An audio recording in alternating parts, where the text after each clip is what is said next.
الله أكبر. طيران الهليكوبتر العسكري لنظام الأسد سوف يتم التعامل معه. الله أكبر. الله أكبر.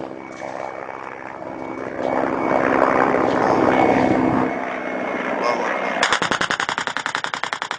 جيش الحر يتعامل مع هذا الطيران.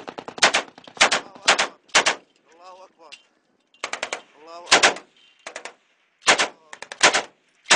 قوة الجيش التعامل مع هذا الطيران الحربي بإذن الله تعالى. الله أكبر لله الحمد. الله أكبر لله الحمد.